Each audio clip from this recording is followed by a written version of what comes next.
Now I can't get it to go forward. Dear God.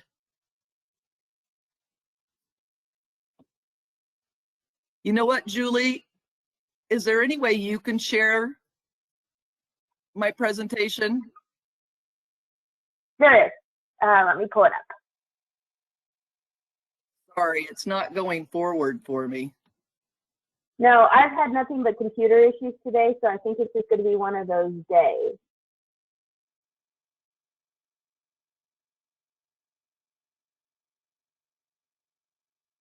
I'm starting to feel that this week, if there aren't issues with the presentation, then it's not going to be a presentation. All right, can you guys see my screen and the presentation? Yes, Yeah, I can. thank you. All right. There we go. Okay, here we go. All right, so just wanted to tell you a little bit about all the things that Crisis Support Services has done, has been doing for the last 55 years. We were actually established in 1966 as an outreach program of UNR to address Nevada's high rate of suicide. Even back in 1966, we had the #1 rate of suicide in the nation per capita. A group of pioneers worked and established a 24-hour suicide prevention hotline. And in 1966, just as a little reminder, there were no cell phones. There was only one phone per family, a landline that went into their house. And this was pre-911. So in the first few months of operations, we really figured out the need for services were so great that our programs expanded to include support of any type of crisis. Because we all know that you don't just one day wake up and you're feeling like death is your best option. There's all sorts of different traumas that occur that get you to a place where you're contemplating suicide. Julie, can you go to the next one? And then in 1979, the center again expanded its services by adding an advocacy program for victims of sexual assault. That's really, that's one of our big programs that we do using VOCA funds. So, and you might ask yourself, well, suicide prevention, what does that have to do with advocacy programs or sexual assault? What we have found, and nationally, the statistics show that 30% of people who are sexually assaulted have thoughts of suicide, and 13% of those attempt. So all of these things kind of coalesce to how do you, we started dealing with every type of crisis imaginable as an organization, just to, in the end, alleviate the amount of suicide that we have in our state. Go ahead, Julie. So what do we do now? In 2018, we did a whole rebranding and renamed ourselves to reflect more of what we actually do. We were still called the Crisis Call Center, and everyone thought that we only provided services around suicide. So we rebranded and renamed ourselves to Crisis Support Services of Nevada. And now we operate 24/7, 365. We have over 50 employees, and we have over 50 volunteers now to run this organization. When people call in, what do we do? We listen, we de-escalate, we create safety plans, we refer services, and we dispatch emergency services to those who are at imminent risk. We do this both across Nevada for the entire state of Nevada, but all across the United States, and I will tell you about that in a few minutes. We now, in the last couple of years, have added case managers to our organization who do follow-up and more extensive referral into services. We have those case managers, both during the day shift and the swing shift. The only time we don't have case managers is during graveyard. Okay, Julie, go ahead. So last year we helped over 83,000 people. That's in 2020. 4,311 of those were contacted. We were contacted by text message to do crisis intervention by text message. Over 20,000 of those were actually Nevadans who were calling in crisis. And you'll see that this includes all of our different programs. 53% of our calls came in from Clark County, 26% from Washoe County, 20% from the rurals, and 1% are our technology can't tell, but we know that they're in Nevada. We just can't tell what county they're from. We also helped more than 3,800 callers who were victims of current or historic child abuse. We took over 2,200 child protective service reports. That's another thing we do with VOCA funds, is take child protective service reports for all of the rural counties in Nevada. We helped over 800 callers that were victims of elder abuse and took 340 elder abuse reports. We helped over 715 adults with disabilities who were victims of abuse. As most of you know, just 2 years ago, I think it was, is all starting to blur, the state of Nevada started through ADSD, started taking reports for adults with disabilities who were victims of crime and abuse. That did not happen before, and we have not yet. We just started implementing how many reports we are taking regarding adults with disabilities who were abused, but we helped over 715 last year. Go ahead, Julie, thanks. We are one of 9 national suicide prevention call centers. And what that means is when there are 170 call centers that take lifeline calls across the nation, and they all have their own regions. Most of them are like counties or areas in their state. For us, our region is the entire state of Nevada. So when one of those 170 call centers there are overwhelmed by calls, that they will roll over to one of the 9 national call centers, one of which is, as I said, us. So that means, like I said, we don't just de-escalate and serve people across Nevada. We actually serve people across the entire nation.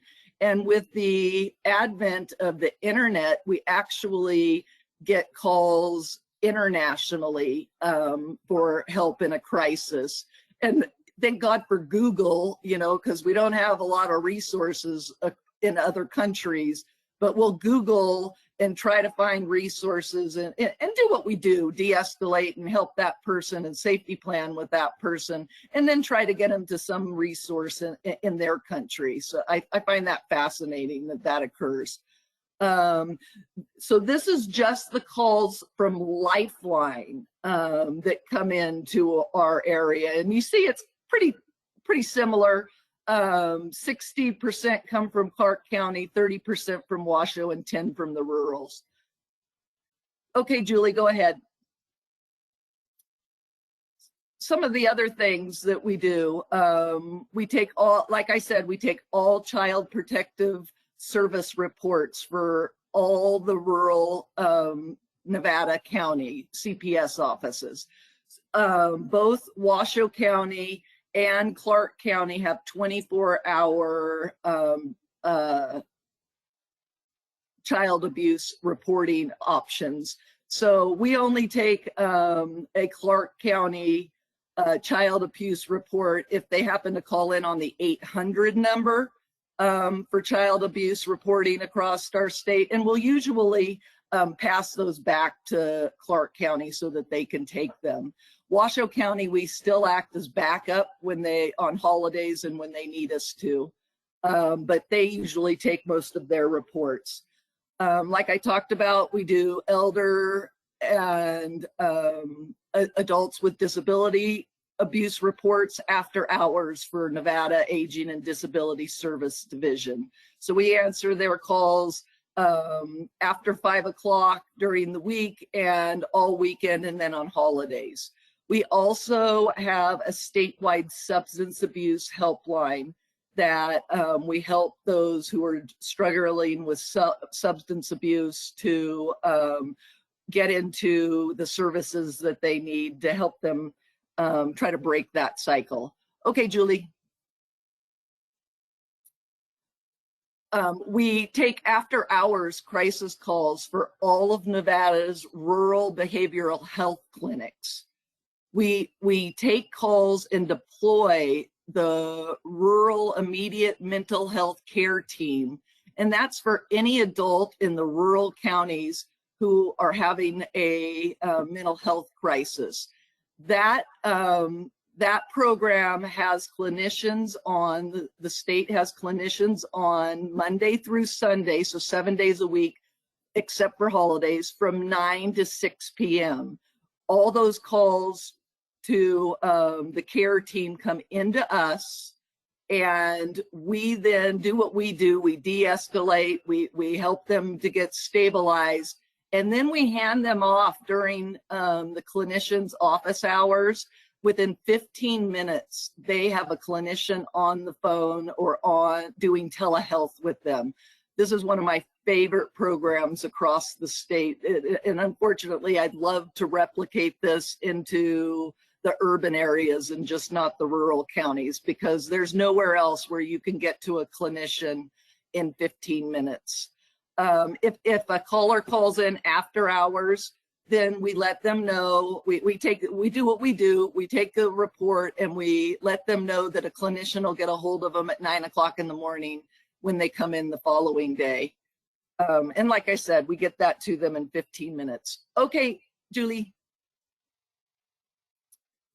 We take after hours crisis calls for UNR clinical services, and we just signed a contract to do the same thing for UNLV's clinical services. So if anyone calls into their clinical services after hours, they'll come through to us, we'll de-escalate, we'll take care of them like we do, we'll fill out a little report, and we'll send those directly to either UNLV or UNR for their clinicians to help out that student the next morning.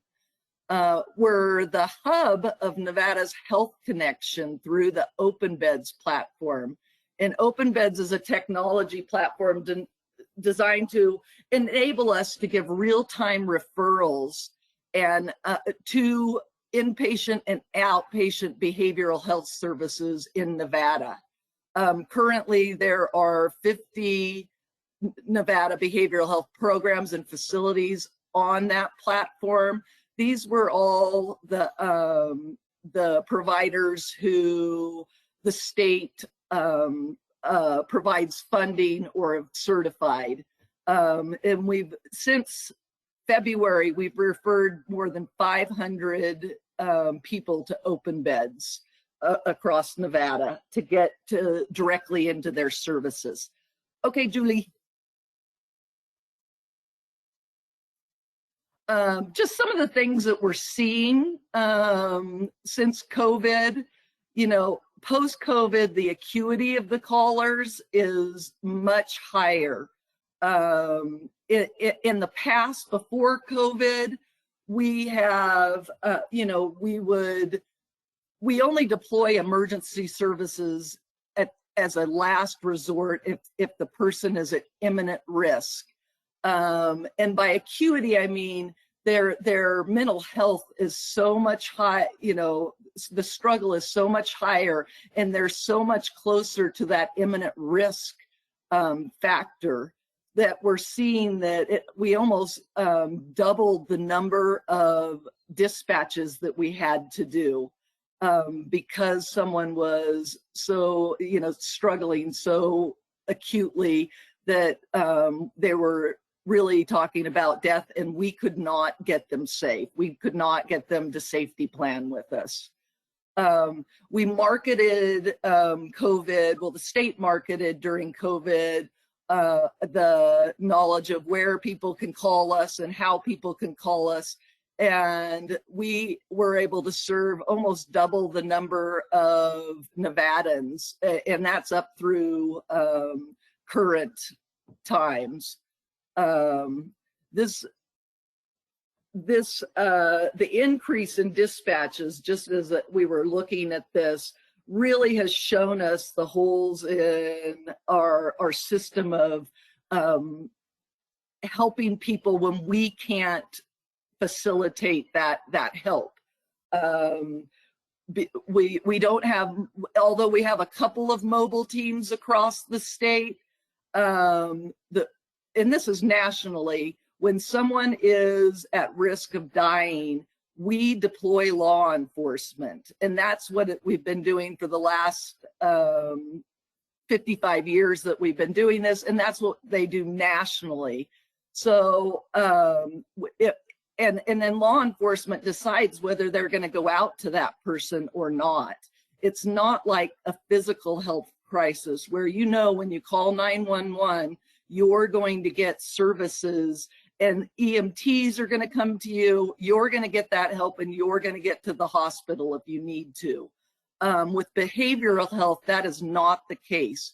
We call law enforcement, and then law enforcement determines whether they're going to go out to that person or not to give them the care that they need. And unfortunately, that leaves people in the worst mental health crisis and at risk of death getting no help from anyone at all, because there's no transportation, there's no getting them to a facility for the help that they need.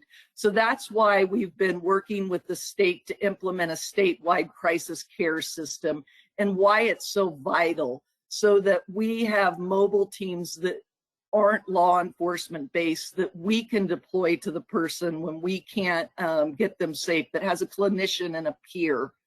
And then we're setting up crisis stabilization centers where people can either drop in, or we can have people taken directly to there and no one is turned away, and they get the care they need at the level of care that they need. And that's why that brings me to 988.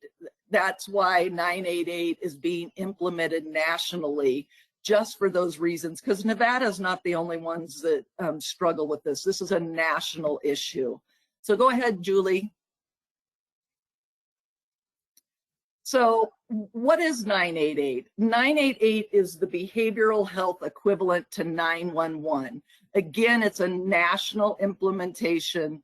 We're going to have 988 nationally. It will go live on July of 2022. Only Lifeline centers will receive 988 calls. So since we're the Lifeline center for the entire state, we will receive all of those 988 calls. And I put up here what we know that the best suicide prevention is to get people the help they need before they're feeling suicidal, before they're thinking about death.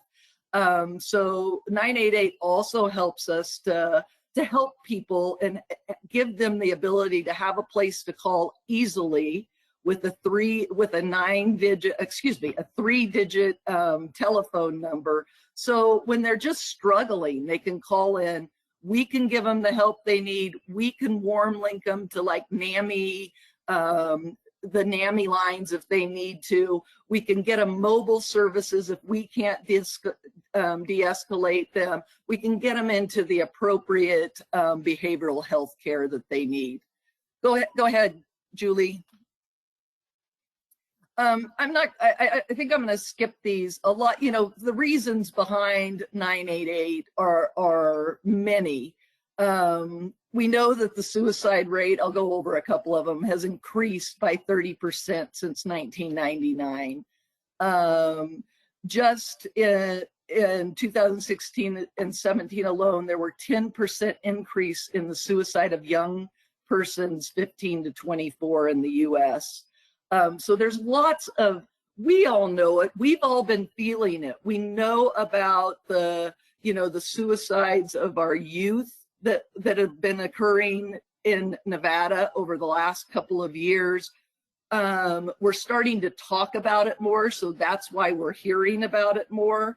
In the past, we have not been allowed to talk about suicide or behavioral health, hence the stigma that we have around that. So that's why 988 is so vitally needed.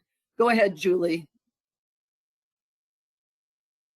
And I love, this one is amazing to me. More Americans died from mental health crisis and substance abuse in 2018 alone than died in combat in every war combined since World War II. That is an amazingly bad statistic, and why we so badly need to implement a system that help people in a behavioral health crisis. Go ahead, Julie. So how is the state preparing for 988? Currently, we have a real diverse group of leaders, law enforcement, behavioral health,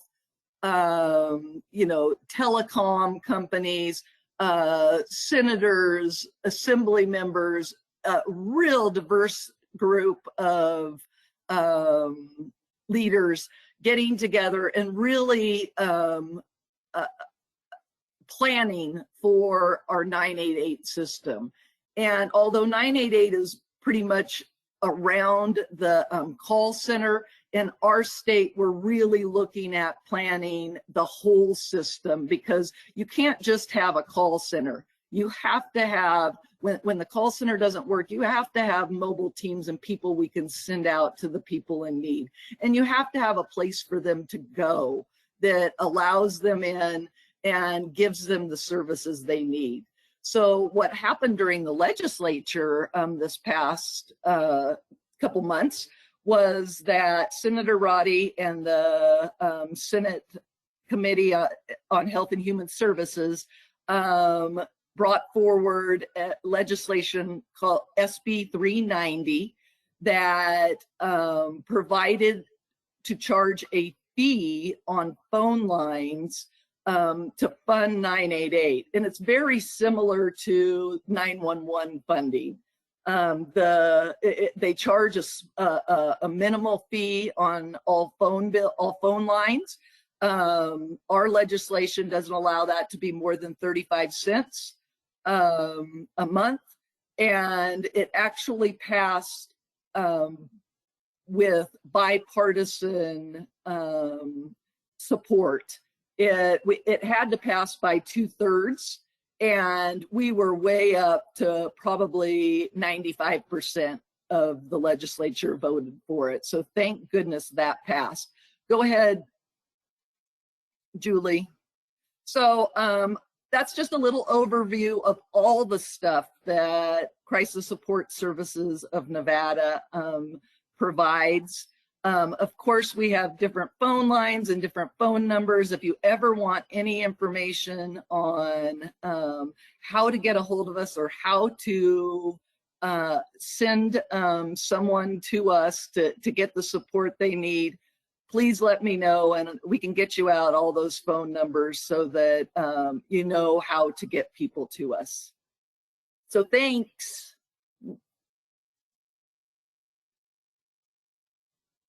Sorry, I was talking on mute. Thank you, Rochelle. Does anybody have any questions for Rochelle or thoughts on how you might want to work with the Crisis Call Center or collaborate, anything like that?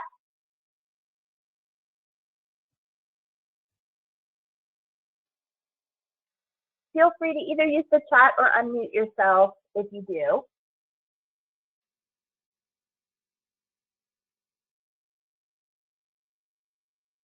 Thank you, everyone.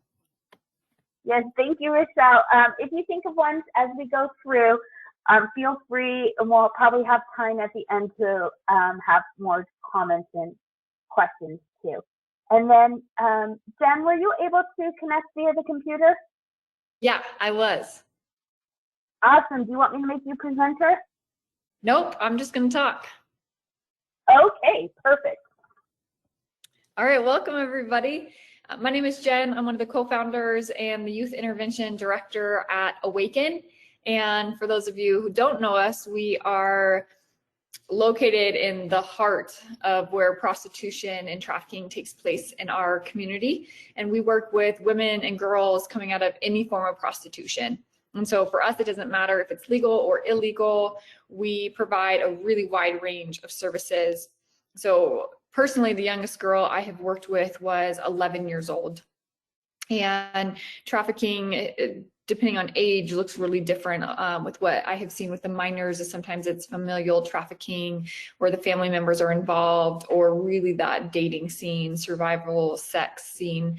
And so for the minors specifically, we wrap around them with case management, really figuring out who they are and who they want to become and how we can help them get there. And so our case managers work with them in the school setting and at our center and provide mentorship and tutors, and depending on what they need, whether it's if they are ready for group therapy, individual therapy, if they're interested in, we opened our education center this year as well for them. With COVID, well, even way before COVID, we had noticed that these young girls would be sent out of state or will go into a residential treatment program and then get released and get thrown right back into their public education. And it just wasn't working. In a school of 2,000, in a class of 30, plus with just trauma's effect on their brain, we were seeing that the girls would get overwhelmed and they run pretty quickly. And so we actually sat down with a few of them. We have a youth advisory board where they actually get to put in their input to a lot of the things that we do. As every part of our programming affects them, we want to hear from them. And so we'd ask them what their ideal school setting would be. And they dreamt up this coffee shop type school setting. And so we have a 25-year-plus educator that runs the education center. And so if we are the best place for their education, we want to help them learn how to study and achieve the goal of graduation. And then we also do a ton of fun activities. As you guys know, that the abuse starts really young, and especially for girls that have been trafficked from young ages, their childhood has been taken away from them. And so we give them as much fun as we can. And so we take them to a lot of group activities, and it could be, you know, high-speed go-karts. It could be the trampoline parks. Those are my favorite. For summer program, we have a multi-day each week program. And today's Water Wednesday, so every Wednesday revolves around water. So we've been to Tahoe, Donner. Today they're going to go to the river, Wild Island. On Tuesdays, it's really STEAM focused, and so we still want to keep their minds sharp. And so we do a lot of engineering projects. We do 20 minutes of math and different things to help them kind of stay focused with school in mind. And then Thursdays are our give back days, and we'll pair it with maybe a hike or something outdoors, but then having them actually create projects that give back to the community. And so it could be picking up trash along the Truckee River or the SPCA. So those are kind of the programs for youth. It's pretty broad. And then for the adults as well, we have a drop-in center. And so it's located, like I said, right off of 4th Street. And women can just drop in and they can eat a full meal. We've got a full kitchen, a full bathroom, shower, meet with case managers or not. Really, the drop-in is completely survivor run. And so they are met by 3 survivors that have been where they've been, who can speak life and truth into them and actually show them that there are other options. But at the drop-in level, they don't actually need to want to change. They just need to come and figure out who we are, what we can offer, are they safe? What do they want for their life? And then once they're ready to actually work on goals, and maybe it's get their kids back, get a job, get stable housing, whatever that looks like, then a case manager will come in and help them work just as hard toward their goals. And then we have a transitional house, and it's up to 2 years rent-free. All the women there, they come in with different abilities and skill sets and where they are in their healing process. And so some is really that stabilization. We have a ton of groups and activities for them, where some will come in with jobs. And so depending on where they're at in that process, we will meet them where they're at and truly help them become self-sufficient. And so that's ultimately our goal, is to get these women and girls that we work with to become who they were intended to be, to help remove obstacles and barriers and just be their champion and their cheerleader. And so they have mentors, they have group activities as well as the adults, and anything that we can help them with, as long as we're able, that will provide those services to them. We also do a tiny bit of outreach on the streets. Some of the survivors on our staff, their heart is to actually reach the women more on the streets that haven't heard of us yet. But also, as you guys know, with prostitution, a lot of the times their ads are put online. And so one of the survivors that we work with, she actually reaches out to the women just to let them know about our drop-in center and our services, in case they are ready for change, that they would know that we were here. So we do a little outreach, and then we also do some prevention in the schools. Obviously, COVID shut that down for last year, but this year we're hoping to get it up and running again, where we get to go and speak to students, usually junior high and high school, boys and girls, to let them know the tactics of traffickers, what prostitution and trafficking looks like in Reno, because it's different in Reno than port cities or larger cities. So we tell real stories, we help them to gain awareness so they could identify that in themselves or in their friend, and then truly empower them to do something about it, to make a change, to hopefully instill empathy, that they can actually see the woman or the girl on the other side of this issue, that it's not too far out, but it becomes personal, that they actually want to do something about it. And then ultimately for us, city transformation is that we believe that Reno, Northern Nevada, can be the safest place in the country, that we can actually truly provide health and restoration for the women and children that are affected by this. And so that's going to take our entire community stepping up and changing even their view and mindsets around this issue, and then getting involved. Does anyone have questions? Jen, I have a question. If someone wanted to refer an individual to you, how would they do that? Yeah, if someone wanted to refer to us, we have a website, awakenreno.org, and I'll put that in the chat box. And so there is, I think, an I Need Help tab. Also on your website, you can find our contact information. We have a 24/7 call. And so if it is an emergency situation, they can be patched through immediately to one of our case managers. And either way, we would be accessible to them to at least set up an appointment the next day or whenever they're available. But we can act pretty quickly in the moment. And so I'll leave our phone number, my email as well, and then our website. Word of mouth as well, or they can just drop into the drop-in center. Great, thank you. Does anybody have any other questions for Jen? I don't, Julie, this is Rochelle Pellissier. I don't have any questions. I just want to say what an amazing organization this is. You know, unbelievably, we just had, we get calls from victims of trafficking through our crisis line. I wouldn't say quite often, but it seems often enough because it's such a heinous crime. And just a week or two ago, we got one who was being chained in a bedroom, and when she got out, she got to a phone and called us. I don't know why she called us instead of 911, but she was obviously in crisis, and she was scared that she was going to get, that her perpetrator was going to hear her calling us, and we were able to get her location and as much as she knew, and send, it was up here in Northern Nevada, RPD out to find her and get her out of that situation. But this is, you know, this is one of those, I feel like, hidden crises that we have with little girls and women being trafficked and held. And so thank you so much for helping those women when they when we are able to get them away, to reacclimate. Well, I can't even speak today. Words are killing me. Reacclimate to society and really move forward. So thank you so much for having this organization. Thanks.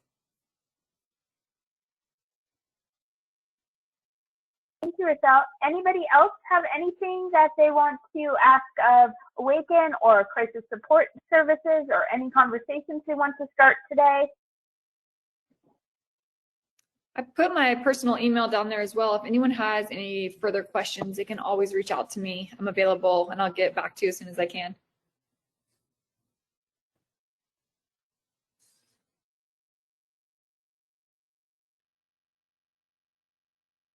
Great. Well, I want to thank everybody for, Rochelle and Jen for presenting, and everybody for attending. I really hope these are useful to people. I find them useful. Anybody else? Any closing thoughts?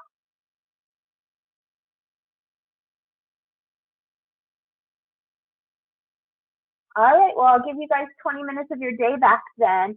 Have a good one, and I'll talk again next month.